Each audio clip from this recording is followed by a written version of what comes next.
Battalion the Kumaon regiment 56 mountain brigade की तरफ से आप सबका इस कारगिल वॉर मेमोरियल में हार्दिक स्वागत करता हूँ। यह कारगिल वॉर मेमोरियल नवंबर 2004 को शहीदों की याद में यहाँ पर बनाया गया था। इसे द्रास सेक्टर में बनाने का मुख्य कारण यह था कि कारगिल वॉर का एक बड़ा हिस्सा यहाँ पर लड़ा गया। इसके अलावा आप जहाँ पर खड़े हैं यहाँ से उन पहाड़ियों की चंद एक चोटियों को देखना संभव है जिस पर दुश्मन की सेना धोखे से कब्जा करके बैठी हुई थी। जिस पथ पर आप खड़े हैं उसे विजय पथ के नाम से जाना जाता है। अगर आप अपनी निगाह ठीक सामने ले जाएंगे तो आपको एक ज्योति जलते हुए दिखाई देगी जिसे अमर जवान ज्योति के नाम से जाना जाता है। यह ज्योति 24 आवर जलते रहती है। इसके लिए पर डे एक सिलेंडर इंडियन ऑयल कॉर्पोरेशन द्वारा यहाँ पर प्रोवाइड कराया जाता है। ठीक उसी के पीछे जो ब्रास प्लेट आपको दिखाई दे रही है उसमें सुनहरे अक्षरों में उन सैनिकों के नाम दर्ज हैं जो 99 कारगिल वॉर के दौरान यहाँ पर शहीद हुए थे। हमारे देश ने उस समय 559 जवान खोए थे और 1536 जवान उस समय घायल हुए थे। अगर आप थोड़ा बाएं देखेंगे तो आपको वीर भूमि दिखाई देगी। यह वीर भूमि उन सैनिकों की निशानी है जो 1947 से लेकर आज तक इस एरिया में ऑपरेट करते हुए शहीद हुए हैं। कारगिल वॉर को छोड़ के दोनों जगह आप श्रद्धांजलि दे सकते हैं, श्रद्धा सुमन अर्पित कर सकते हैं। आपके बाईं तरफ जो विमान आपको दिखाई दे रहा है यह MiG-21 के नाम से जाना जाता है और एक फाइटर विमान है। इसकी क्रॉसिंग स्पीड 600 किलोमीटर प्रति घंटा है। इस प्रकार के विमान का इस्तेमाल भी उस समय बखूबी किया गया था। अगर आप थोड़ा दाहिने देखेंगे तो आपको एक बड़ी गन दिखाई दे रही है जिसे बोफोर्स तोप के नाम से जाना जाता है। इस प्रकार की तोपों से कारगिल वॉर के दौरान दुश्मन के ऊपर तकरीबन 2.5 लाख गोले दागे गए थे और उसे मुंह तोड़ जवाब दिया गया।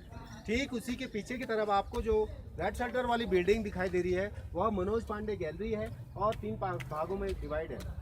इसलिए पहले भाग में उस समय जो मीडिया यहाँ पर एक्टिव थी उसने जो भी कवरेज दिया उसकी क्लिप दी गई है। दूसरे भाग में बटालियंस की हिस्ट्री, उनको क्या टास्क मिला, कैसे उन्होंने प्लान किया, कैसे वो कामयाब हुए, उस समय पहाड़ों का लुक कैसा था, ये सैंड मॉडल भी डिस्प्ले किए गए हैं। इसके अलावा चंद जो उस समय के वॉर हीरोज़ थे उनकी फ़ोटो लगी हुई है और साथ में देश ने उन्हें जो रिवॉर्ड दिया वो रिवॉर्ड भी लिखा हुआ है, उसे भी आप देख सकते हैं। मनोज पांडे गैलरी का तीसरा हिस्सा पाकिस्तान गैलरी से संबंधित है जिसमें पाकिस्तान से कैप्चर किए गए इक्विपमेंट, आर्मनेशन, आर्म्स, वेपन, उसके द्वारा फायर किए गए आरटी सेल्स के स्प्लेंडर और साथ साथ में कुछ ऐसे सबूत भी लेआउट किए गए जिससे यह जाहिर होता है कि 98-99 के दौरान जो घुसपैठी थे वो पाकिस्तानी सोल्जर्स थे, जैसे कि उनके आई कार्ड्स और फेसबुक भी डिस्प्ले किए गए, उन्हें भी आप देख सकते हैं। सामने जो आपको पहाड़ दिखाई दे रहा है इसे टोलोलिंग के नाम से जाना जाता है। कारगिल युद्ध का आगाज इसी पहाड़ से हुआ था। अगर आप अपना ध्यान पूरा बाएं दूर स्काईलाइन पर ले जाएं तो आपको 2 ऊंची नुकीली चोटियां दिखाई देंगी।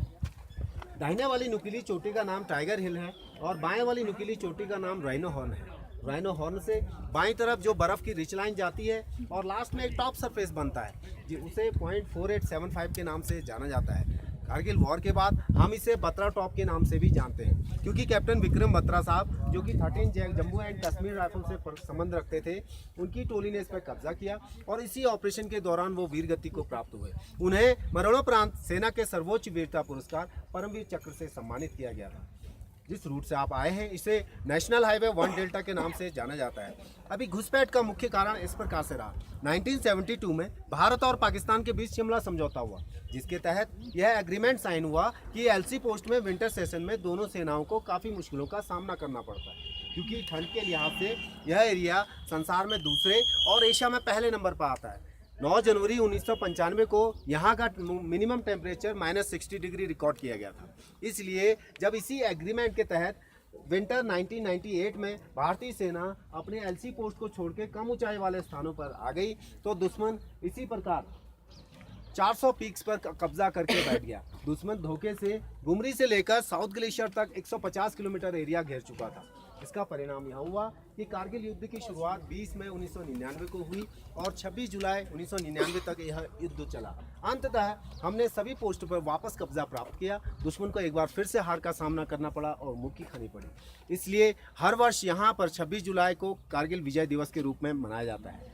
यहाँ की गरिमा और स्वच्छता को बनाए रखने के लिए आप भी सहयोग प्रदान करें। आपसे हमारा निवेदन है कि आप घास पे ना जाएं और चैन से कवर्ड जो एरिया है उसे क्रॉस ना करें और हेलीपैड पर हरकत ना करें। यहाँ पर चंद एक सुविधाएं उपलब्ध हैं। आपकी बाईं तरफ लास्ट में पब्लिक कन्वीनियंस है और एटीएम की सुविधा उपलब्ध है। आपके दाहिने और पीछे की तरफ सोवेनियर शॉप और कैफ़े एरिया है। खाने पीने की वस्तु का इस्तेमाल आप वहीं पर करें क्योंकि यह एक पूजनीय स्थल भी है। यहाँ खाने पीने की वस्तु का इस्तेमाल ना करें। आपके दाहिनी तरफ जो रिक्रेशन पार्क आपको दिखाई दे रहा है उसमें पाकिस्तान से कैप्चर किए गए सेंट्री पोस्ट और लिविंग शेल्टर रखे हुए हैं, जिनकी कहानी उनके बगल में लगे हुए बोर्ड पर लिखी हुई है। जब हमने टाइगर हिल पर कब्जा किया था तो वहाँ से कैप्चर करके उनको यहाँ रखा था। मैं भी आप देख सकते हैं, आप फोटो खींच सकते हैं। कृपया फोटो खींचते समय इस बात का जरूर ध्यान रखें कि कई माओं ने यहाँ पर अपने सपूतों को खोया है, तो आप हंस के या अलग अलग स्टाइल में यहाँ पर फोटो ना खिंचाएं। धन्यवाद। जय हिंद।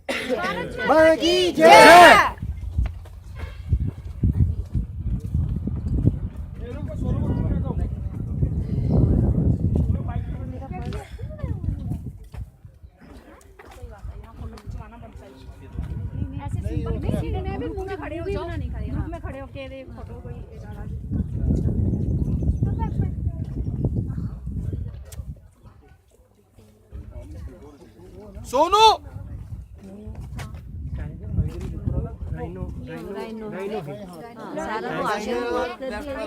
राइनो है उसके साथ जो कहते हैं वो लाइन जाती है ना, लेकिन आपको सब कुछ ही दिखाई दे रही है। ये बोफोर्स के आगे भी बोफोर्स है। इसकी मैंने एक फोटो ले लूंगी ना।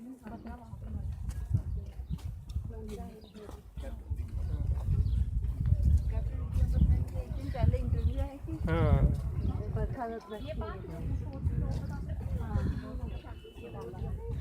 150 किलोमीटर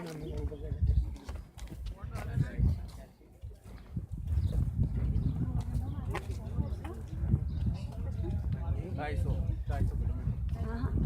लाख 2.5 लाख इससे 2.5 लाख बोले था इसे करने में मैं जिताया भी इसे करने ये force Light weight and can easily be disassembled into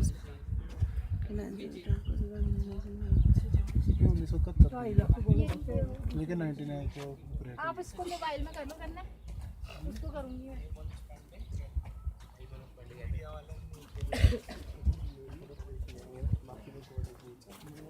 बीच में पॉज कर लेना, पॉज हो जाती है यहाँ से। ये छोटे है वो बड़े, ये छोटी है वो बड़ी है। ये हम उधर है वो ये हम उधर है जाते इधर आ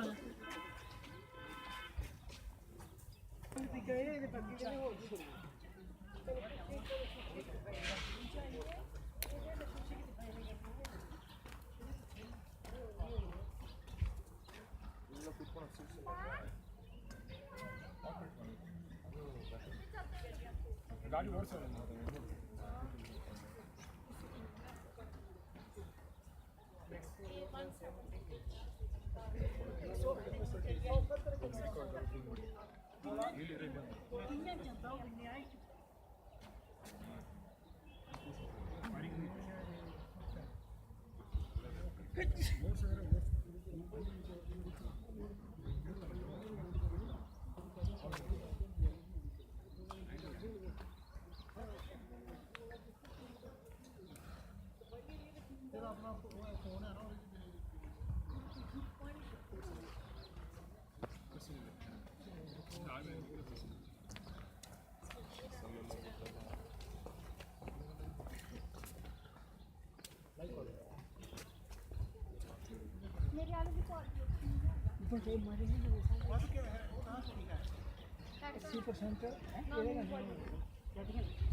पाकिस्तान नहीं क्या कर रहा है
ये हर साल नया होता है।